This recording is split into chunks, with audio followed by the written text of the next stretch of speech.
Hey, welcome back to the channel, and if you're new here, I invite you to subscribe and follow along. We have a great community here, and today I'm doing something a little bit different. I'm introducing this today, and the idea came about this morning, and I'm actually calling this Tuesday Drive. And you know, I commute an hour each way every day to work, and I was thinking this morning when I was driving, I'm like, wow, I'm usually listening to Audible, and but this morning for some reason, like I usually do, I'm thinking a lot about the channel and about you know, how we can grow it and things like that, and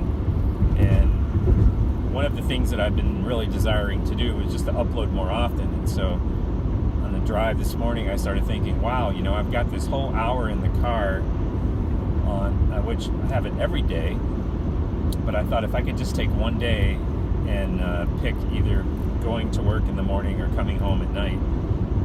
Now that the days are getting longer, it's possible, because it wasn't possible not that long ago, because I was driving to work in the dark and driving home in the dark.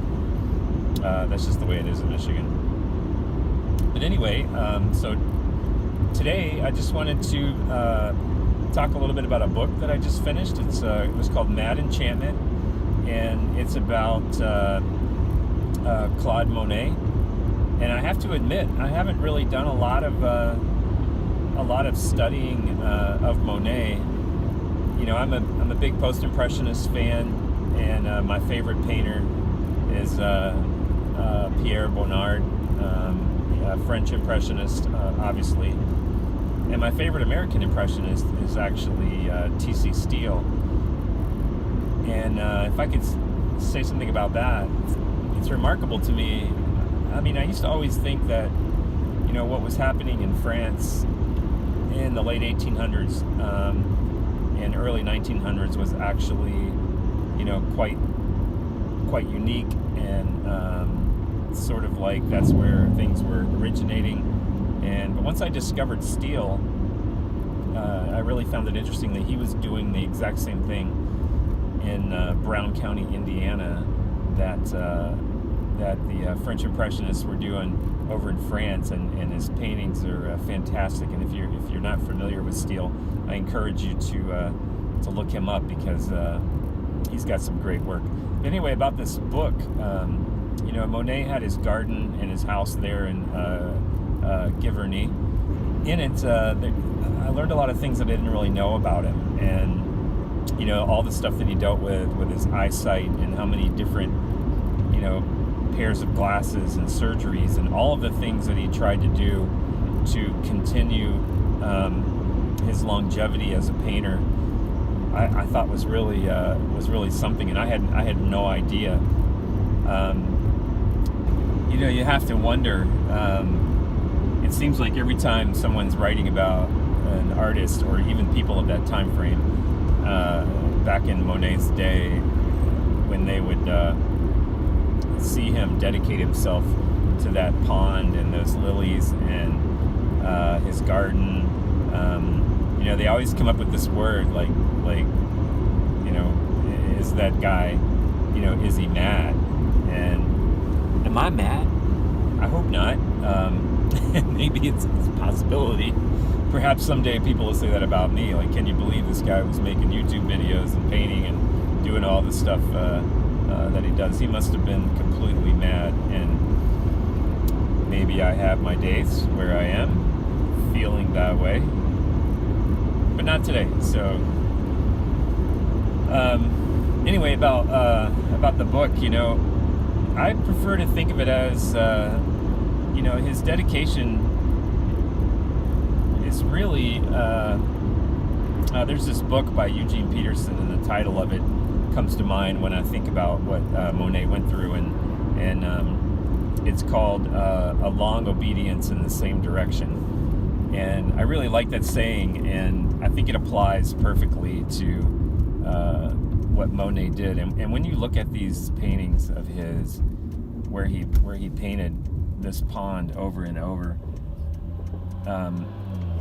what he got out of that was just incredible. I mean, you've painted water. I paint water, and it's so hard because you have things that are under the water. Sometimes you have things that are on the bottom that you can see, and then you have all of these reflections of everything that's above the water on the water's surface. And trying to capture all of that is, well, it's just not very easy. And if you've painted water, you know exactly what I'm talking about.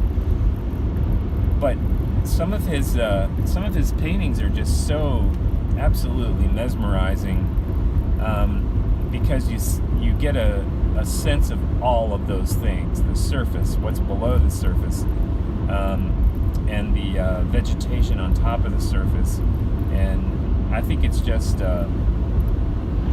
really quite remarkable. And I was really taken by the fact that he, painted so far into his life and actually got to see, some of the fruits of his labors. Not like some of his predecessors and some of those that followed him who didn't have an opportunity to benefit from all of their hard work. But it seemed like, he had done pretty well for himself while he was alive. And I didn't realize actually that he was so popular in like Chicago and some other parts of the United States. And in fact, at one point, he had more paintings on display in Chicago and in people's private homes than he had in his own country of France. So I think for today, what I just wanted to do is I wanted to introduce you to Tuesday Drive. And so this is the first installment of that. And I'll be coming up with a list of topics. And if you have some ideas of some things that you're interested in or some questions you'd like to ask me, I can use this time to answer those and talk about those. So I'm going to make this turn here, and I can really do two things at once, but sometimes I just need to concentrate a little bit.